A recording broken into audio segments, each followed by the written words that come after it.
ఇతిహాస ఛానల్ నుంచి మహాభారతం, భాగవతం, మహాశివపురాణం, రామాయణం నుంచి కథలను అందించడం జరుగుతుంది. Please like and subscribe. పరశాలుల బలము నేనే శ్రీకృష్ణుడు. జూదంలో ఓడిపోయిన పాండవుల యొక్క సిరి సంపదలన్నీ దుర్యోధనుని పాలయ్యాయి. అప్పుడు దుర్యోధనుడు కర్ణుణ్ణి పిలిచి, కర్ణ, ఇంకపై పాండవుల రాజ్య సంపదలన్నీ మనవే. అగ్ని భగవానుని కానుకగా అర్జునుడు పొందిన గాంధీవాన్ని నువ్వు ధరించు అన్నాడు. కాని కర్ణుడు ఆ గాంధీవాన్ని తీసుకునడానికి అంగీకరించలేదు. నేను నా శక్తి తెలివితేటల మీద నమ్మకం ఉన్నవాడిని. నేను వాటితోనే అర్జున్ని నిర్జిస్తాను. నాకు దేవతలు ఇచ్చిన విల్లు అవసరం లేదు అన్నాడు కర్ణుడు. ఆహా, నువ్వే కదా అసలైన వీరుడివి. అర్జునుడు గాంధీవాన్ని నమ్ముకున్నాడు.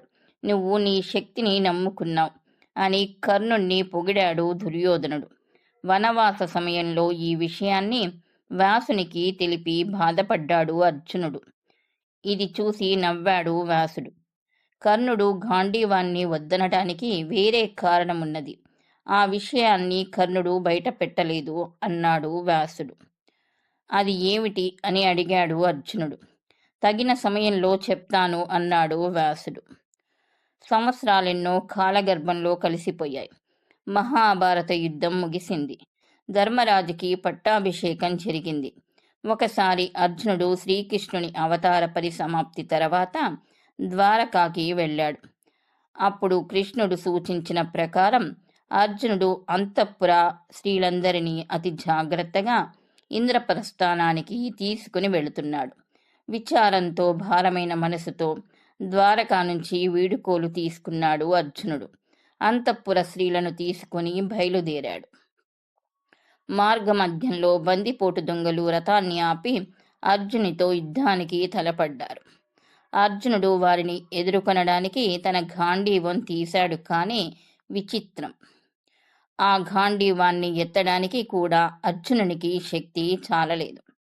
జీవితకాలమంతా అనేక యుద్ధాలలో విజయం పొంది ఫాల్గునుడు, పార్థుడు, కిరీటి, విజయుడనే బిరుదులు పొందిన అర్జునుడు సాధారణ దొంగల ముందు ఘోరంగా పరాజయం పొందాడు. తన జీవితంలో మొదటిసారిగా నిర్వీర్యుడైపోయాడు అర్జునుడు. సిగ్గుతో తల వంచుకొని ఇంద్రప్రస్థానానికి మరలాడు. అప్పుడు మార్గమధ్యంలో వ్యాసుడు ఎదురైనాడు. సంగతిని గ్రహించాడు. అర్జున, నువ్వు నీ సోదరులు కూడా ఈ లోకాన్ని వదిలే కాలం ఆసన్నమైనది. ఇప్పుడు జరిగిన ఈ సంఘటన అందుకు నాంది అన్నాడు వ్యాసుడు.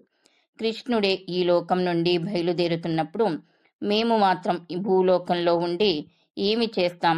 మేము కూడా బయలుదేరడానికి సిద్ధమే. కానీ నా మనసులో ఒక సందేహం పట్టి పీడిస్తుంది. ఇంతవరకు ఉన్న శక్తి సామర్థ్యాలు, ధైర్య సాహసాలు ఒక్కసారిగా ఎలా చచ్చుబడ్డాయి? నా గాంధీవాన్ని నేను అతి సునాయాసంగా ఒంటి చేత్తో ఎత్తేవాడిని. కానీ ఇప్పుడు ఆ గాంధీవమే కొండంత బరువుగా తోస్తున్నది. నా వల్ల అది ఎత్తబడడం లేదు. కారణమేమిటో ఊహించలేకపోతున్నాను అని అడిగాడు అర్జునుడు. దానికి వ్యాసుడు, నువ్వు నిశ్చయంగా ఇంక మీదట గాంధీవాన్ని ఎత్తలేవు. కృష్ణుడు నీ వెంట ఉన్నంతకాలం నీకు గాంధీవాన్ని ఎత్తే శక్తిని, వీర పరక్రమాలను అనుగ్రహించి ఇచ్చాడు. నీ ప్రతి కార్యము, విజయము వెనక గల శక్తి కృష్ణుడే. చెప్పింది చేయిచ్చింది అంతా ఆ లీలా కృష్ణుడే. నువ్వు నిమిత్త మాత్రుడివి. ఇప్పుడు కృష్ణుడు భూలోకం వదిలి వెళ్ళిపోయినందున నువ్వు నీ శక్తులన్నీ కోల్పోయావు. గాంధీవాన్ని కూడా ఎత్తలేని దుర్బలుడివి అయిపోయావు. జూత సమయంలో నువ్వు గాంధీవాన్ని పోగొట్టుకున్నప్పుడు కర్ణుడు ఆ గాంధీవాన్ని తీసుకొన నిరాకరించింది ఎందుకో తెలుసా? కృష్ణుని అండ, అనుగ్రహం నువ్వు కలిగి శక్తివంతమైన ఆ గాంధీవాన్ని ధరించగలిగావు. కృష్ణుని మూలంగా ఏ అనుగ్రహం లేని కర్ణుడు గాంధీవాన్ని కదపను కూడా కదపలేడు. ఈ విషయం కర్ణుడికి బాగా తెలుసు. ఆ కారణాన్ని బయటకు చెప్పడానికి ఇష్టపడని కర్ణుడు తను అసలైన వీరుణ్ణని, ఆ విల్లుని నమ్ముకొని తను లేనని భీరాలు పలికి గాంధీవం తనకు వద్దని అన్నాడు అని వ్యాసుడు ఉన్న సత్యాన్ని వివరించి చెప్పాడు. బలశాలులని కీర్తి గడించిన వారు కూడా శ్రీ మహావిష్ణు యొక్క అనుగ్రహం వలననే అని మనము తెలుసుకోగలుగుతున్నాం. స్వత్వం సత్వవదం అహం, బలశాలుల బలము నేనే అని భగవద్గీతలో శ్రీకృష్ణుడు నిర్వచించాడు. అందుకే శ్రీ మహావిష్ణువు మహాబల అని పిలువబడుతున్నాడు. సర్వే జనా సుఖినో భవంతు.